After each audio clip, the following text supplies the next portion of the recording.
အရေးမတင်နိဗ္ဗာန်ဝင်လို့ကောင်းစီလေးကိုနားလည်သဘောပေါက်ပြီးတော့အရေးဆိုတဲ့စကားလုံးကလောကထဲမှာနေဘူးထဲမှာသွားရင်အရေးထင်တယ်လို့ပေါ့ဟုတ်လားတန်ត្រာတစ်ချောင်းလုံးမှာတတ္တဝါတိုင်းကိုဘာအရေးတွေကအမြဲတမ်းနောက်ကလိုက်နေတယ်လို့မေးကံအရေးဘာအရေးကံအရေးတွေဘဝတန်ត្រာမှာခန္ဓာတွေကိုရစေတတ်သောအရေးတွေပေါ့နော်သိတဲ့ဘဝဖြစ်စေမသိတဲ့ဘဝကဖြစ်စေသစ္စာတရားတွေကိုသိချနားလည်ခွင့်မရှိသေးခဲ့သောဘဝတွေမှာတရားဟောနေတဲ့ဘုန်းကြီးရောတရားနာနေကြတဲ့ဒုဒကရမတွေအကျဉ်းချင်းဖန်ဖန်ထက်တဲ့ဆုတွေတောင်းယူလာခဲ့တာပေါ့မရအရာတောင်းလာတယ်လေပိုက်ဆံနေကုန်ကြခံ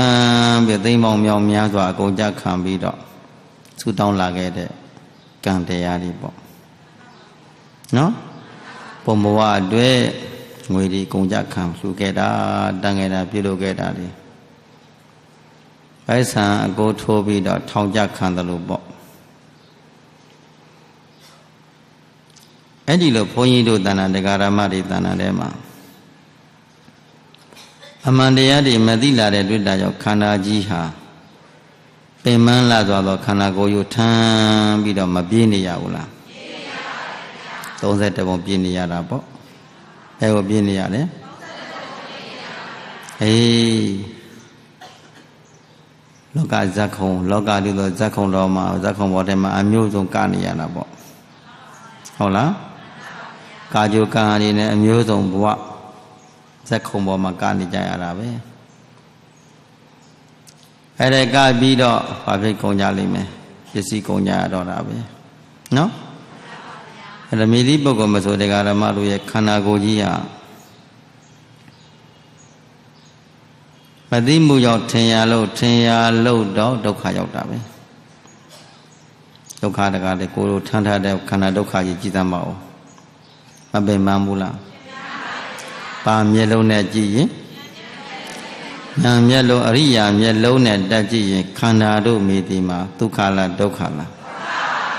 ခဏခဏပြောပါတယ်နတ္တိခန္ဓာသမဒုက္ခတဲ့ခန္ဓာနဲ့တူတဲ့ဆင်းရဲခြင်းမရှိပါဘူးတဲ့ခန္ဓာဝဉ္ကြီးထမ်းထားရတာဘုန်းကြီးတို့တရားဓမ္မတွေချမ်းသာသလားဆင်းရဲသလားခန္ဓာလောက်ဆိုတာခန္ဓာပဲရှိတယ်နော်ယောဂတကူဖြစ်လာပြီဆိုအဲ့ဒီယောဂအကြောင်းရင်းခံပြီးတော့ဘယ်လို့မှရှောင်လွှဲလို့မရနှိမ့်ဆက်လိုက်တာခန္ဓာကြီးကိုအញ្ញိလည်းပဲမှာစားတော့လဲအဲ့လောက်တွေစားတာမဟုတ်ခဏလေးတိုင်းတွေးတာ350ကျော်356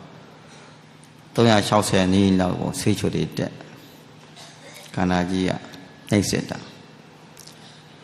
တကောလုံးလေးလံပြီးတော့ဒီတန်တာရဲ့အကျွေးတွေကိုဆက်နေရတာပေါ့ဗျာခန္ဓာကိုကိလေသာတွေ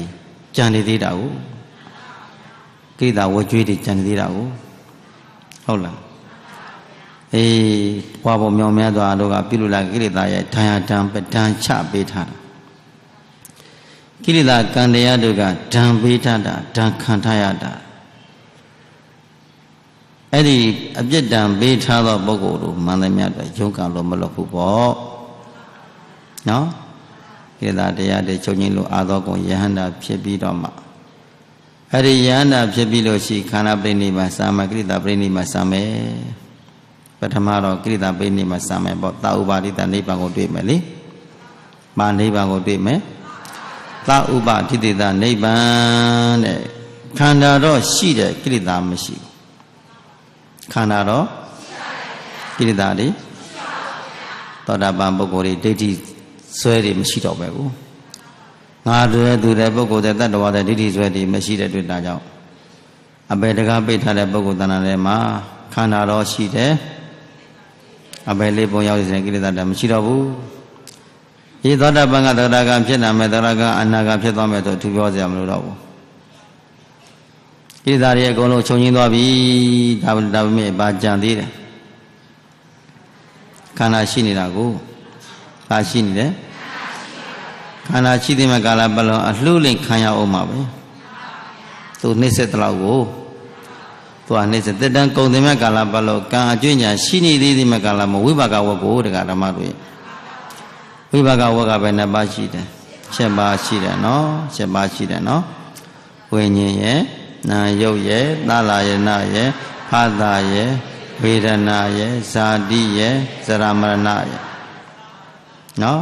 ဇရာမရဏအဲ့တော့ဇရာတပုတ်မရဏတပုတ်ကိုဇရာမရဏဆိုတာ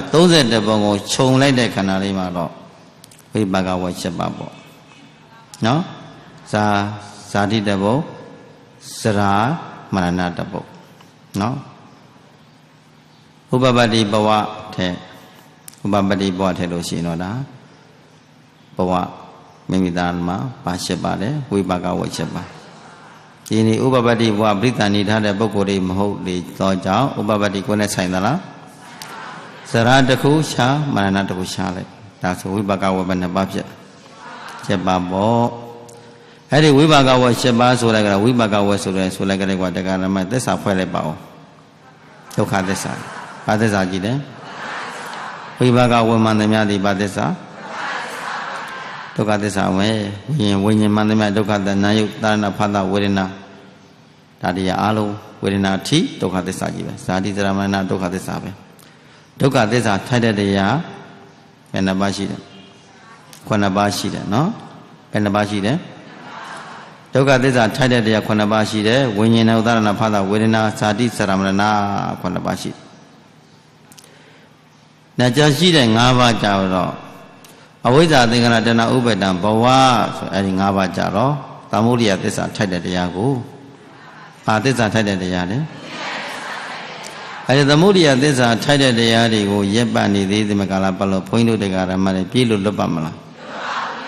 သမုဒိယသစ္စာသည်ဘာသစ္စာအကြောင်းတရားဒုက္ခရဲ့အကြောင်းတရားပဲဟုတ်တယ်နော်အခုဘုန်းကြီးတို့ခန္ဓာကိုယ်ကြီးအကျိုးခန္ဓာကိုယ်ကြီးကိုကြောက်နေလို့ပြီးပါမလားပြီးလို့လွတ်ပါဦးမလားဘယ်လိုမှချောင်လွှဲလို့မရတော့ဘူးအကျိုးကိုဘယ်လိုမှပြင်လို့မရဘူးတတ်လို့လည်းမသိနိုင်ဘူးအကျိုးနားလည်နော်အကျိုးကိုတတ်လို့မသိသူတော့တတ်လို့သိတာကအကြောင်းကိုသိတာဟုတ်ဘုန်းကြီးတို့ဗုဒ္ဓဝါဒကဘာတတ်တဲ့ဝါဒအကြောင်းတတ်ဝါဒဘာဝါဒပြန်ပြောပါဦးအကြောင်းတဝါဒအကြောင်းဆိုတာသမုဒိယသစ္စာအဲဒီသမုဒိယသစ္စာအာယုံကိုပိုက်ထဲမှာထဲထားတဲ့မြတ်ကာလပတ်လုံးယဟန်ဖြစ်ဖြစ်လူဖြစ်ဖြစ်မိသည့်ပုဂ္ဂိုလ်မသိသီလရှင်ဖြစ်ဖြစ်ဆင်းရဲတော့မှလားချမ်းသာတော့မှလားနည်းနည်းလေးထဲထားနည်းနည်းလေးဆင်းရဲတာပဲကြာရထည့်ရင်ကြာရဆင်းရဲတယ်ဆင်းရဲအောင်ဘယ်သူလုပ်တယ်ကိုလုပ်တာနော်ဆင်းရဲအောင်ဘယ်သူလုပ်တယ်ကိုလုပ်လဲကိုရှာတဲ့သိလို့လားမသိလို့လားမသိတာကသိလို့မိတာကရရှိတာကဒုက္ခသစ္စာရရှိတာကဒါကိုယ့်ရဲ့ဖြစ်စဉ်ကလေးကိုထောက်ပြတာနော်ပုဂ္ဂိုလ်မဟုတ်တတ်တော်မဟုတ်အမေကစီမံပေးတာမဟုတ်အဖေကစီမံပေးတာမဟုတ်ဘူးညီကောင်မောင်နှမနဲ့ဘာမှလည်းမဆိုင်ဘူးနော်မိဘနှစ်ပါးနဲ့လည်းမဆိုင်ဘူးနော်ကိုလို့တဲ့ကံတွေကိုဘာသူလို့တဲ့ကံကိုလို့တဲ့ကံကိုသာခံတဲ့ကိုပဲခံရမှာပဲအကျွေးမှန်တဲ့မြတ်ဒီကိုဆက်နေရတာပဲတရားဓမ္မတို့ရတရားနဲ့ဆက်မှတော့ကြည်မယ်နော်တရားနဲ့ဆက်ရင်တော့ကြည်မယ်ဒါနလောက်နဲ့ဆက်လို့မကြည်ဘူးသီလနဲ့ဆက်လို့လည်းသမထနဲ့ဆက်လို့လည်းမကြည်ဘူးဒီအကျွေးတွေကိုဒါနသီလသမထတရားနဲ့ကာမဝရကုသိုလ်ကံနဲ့ဆက်လို့မကြည်ဘူးဝိပဿနာကုသိုလ်နဲ့ဆက်မှကြည်တယ်ဗျ။ဘာနဲ့ဆက်မှကြည်တယ်လဲ။ဝိပဿနာဉာဏ်နဲ့မဖြတ်တဲ့မဲ့ကာလပတ်လုံးအကျွေးတွေကြည်နိုင်ပါမလား။ကြည်နိုင်ပါဘူးဗျာ။ကျွေးတွေကြည်ပြောင်းနိဗ္ဗာန်ရောက်တဲ့